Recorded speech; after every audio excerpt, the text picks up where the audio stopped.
शुमाइला को देखकर पहले तो मैं चौंक गया था कि शुमाइला यहाँ पर आखिर कर क्या रही है और शुमाइला को इस मलून ने कैसे आखिर कब्जा कर लिया है। बहरहाल शुमाइला से उसने पूछा, बताओ तुम्हारा धर्म क्या है।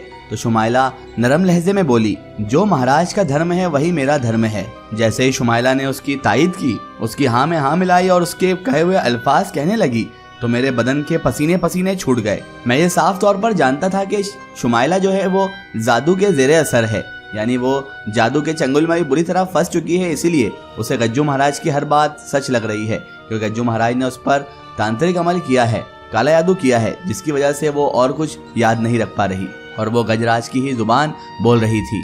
इससे पहले कि मैं शुमाइला से कुछ कहता, इससे पहले ही गजराज शुमाइला से मुखातिब होकर बोला, क्या हम तुम्हें यहाँ पर जबरदस्ती रख रहे हैं? बताओ जरा। इस नौजवान को ऐसा लगता है कि हम तुम्हें यहाँ जबरदस्ती रख रहे हैं।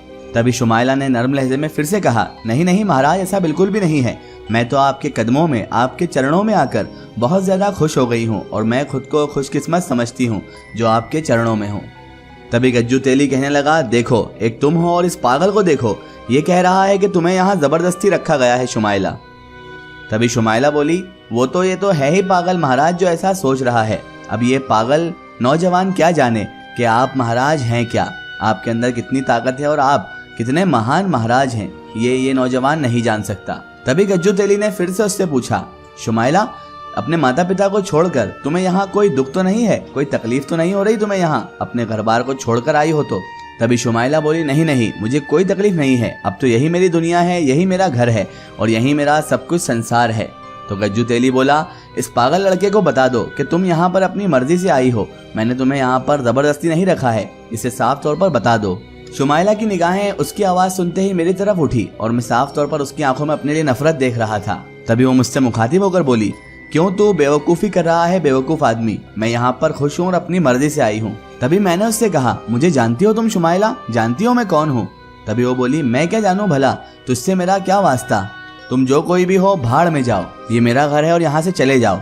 मैंने कहा, शुमाइला क्या तुम सब कुछ भूल गई, और मैं तुम्हें इस तरह से गज्जू तेली के कब्जे में हरगिज नहीं जाने दूंगा। तभी गज महाराज बीच में बोला, अच्छा शुमाइला सुन लिया ना तुमने, अब तुम जाओ, हम इससे कुछ बात करेंगे इस बेवकूफ नौजवान से। उसकी आवाज सुनते ही शुमाइला आहिस्ता दरवाजे की जानिब मुड़ गई और फिर दरवाजे से बाहर चले गई। जब उसने दरवाजा खोला तो एक लम्हे के लिए फिर से मेरे दिल में वही लहर उठी जो इससे पहले उठी थी कि मैं इसके साथ ही बाहर निकल जाऊं और यहाँ से फरार हो जाऊं, लेकिन मेरे कदम जो थे वो मेरा साथ नहीं दे रहे थे। और यहाँ पर मैं ये महसूस कर रहा था कि मेरे कदम भले ही मेरा साथ नहीं दे रहे, लेकिन मेरी जुबान पूरी तरह से आज़ाद है, मेरी जुबान को पूरी आज़ादी मिली हुई थी, मेरे हाथ भी आज़ाद हैं, जुबान भी आज़ाद है, लेकिन मैं एक शहर में मुब्तला हूँ। किसी ने मेरे पाँव जकड़ रखे हैं ताकि मैं यहाँ से बाहर ना जा पाऊँ, और यकीनन ये गज्जू महाराज यानी उस गज्जू तेली ने ही किया होगा। मेरे पैर मेरा साथ नहीं दे रहे और इसके बगैर मेरी कोई हरकत भी नहीं हो पा रही है। मैं खामोशी से अब उसे देखता रहा।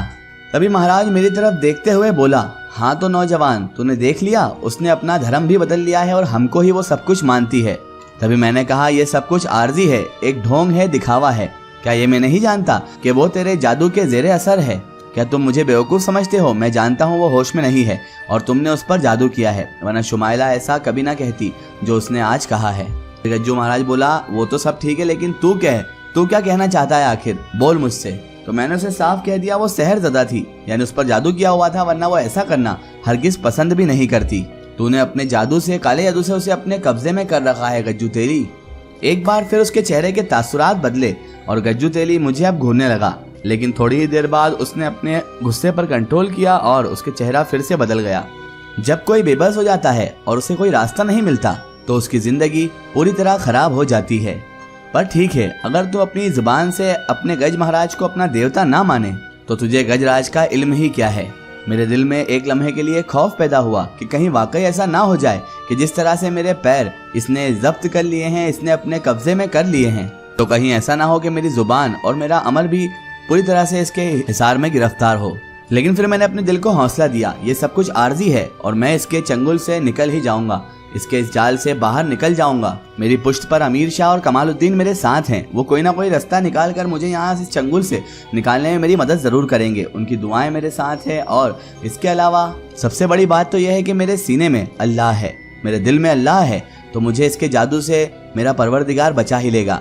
चाहे मैं कितना भी गुनाहगार क्यों ना हूँ, लेकिन मेरा परवरदिगार मुझे इसके शर से जरूर बचाएगा। तभी गजराज कुछ सोच में डूब गया और उसके बाद गजराज बोला, हमारी भी रक्षा होती है, हमारे मन को शांति देने के लिए ना जाने कौन सी ताकतें हैं। अब तू देख ले कि ये सुंदर लड़की जो है वो हमारी दासी बन चुकी है और तू उसे लेने आया है। तू समझ ले कि ऐसा तू कभी कर नहीं पाएगा, हमारे जादू को तू हरगिज नहीं तोड़ पाएगा। बस अपने मन को किसी भी तरह से शांत कर ले। हम तो यही समझते हैं कि हमारी काली ताकतों ने किसी काम के लिए तुझे हमारे पास भेजा है और हमारे पास तो किसी मकसद से ही आ पहुंचा है। और अब बेकार की बात मत करे नौजवान, अब काम की बात कर। क्या समझा तू?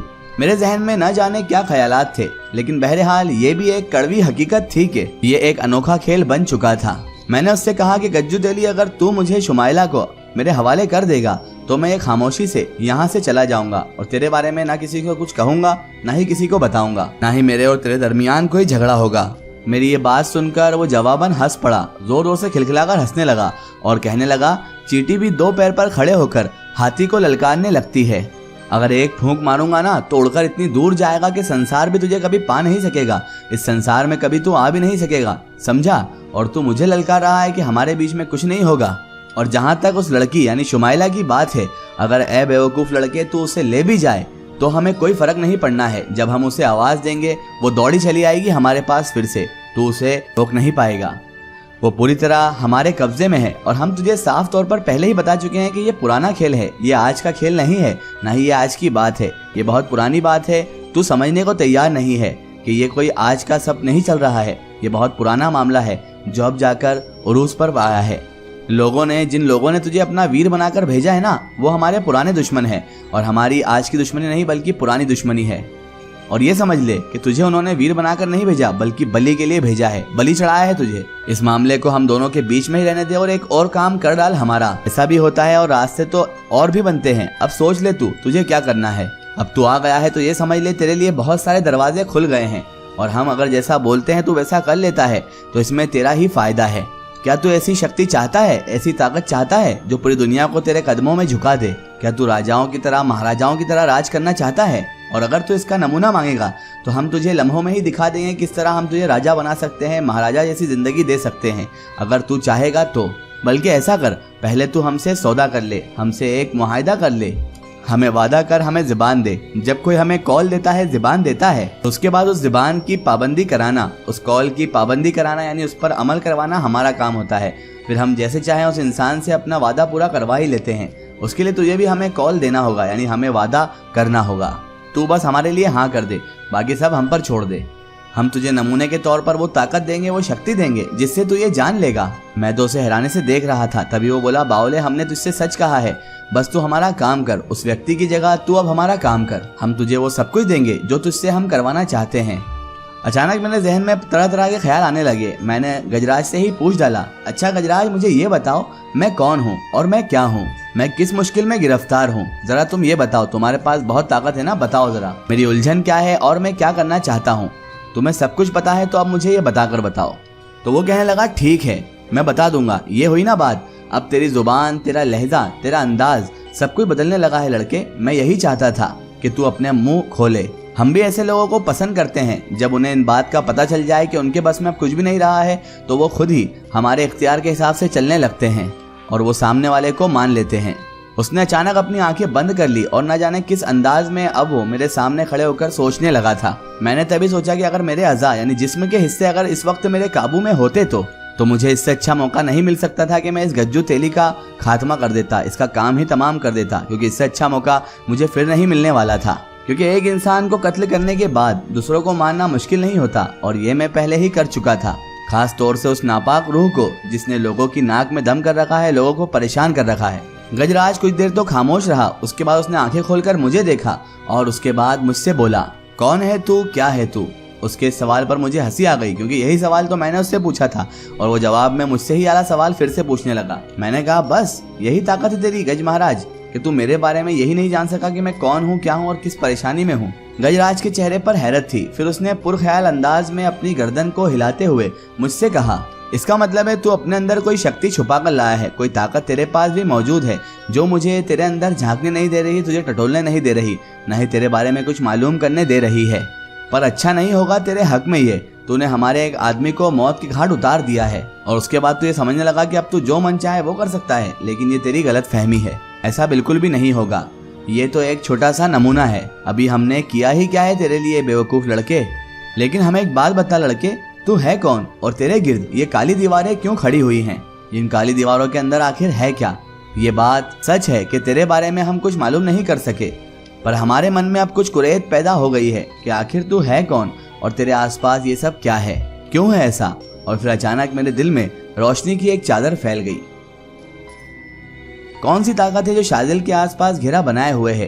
क्या ये माशा की दी हुई कोई ताकत है या माशा की तोहफतन आई हुई कोई ऐसी ताकत जो शादिल को हर मुसीबत हर बला से बचा लेती है? क्या गज महाराज का खात्मा शादिल के हाथों होगा या गज महाराज खुद ही शादिल को अपने वश में करके उससे अपनी जिंदगी के हिसाब से चलाएंगे? ये सब जानेंगे हम इस वीडियो के अगले पार्ट में।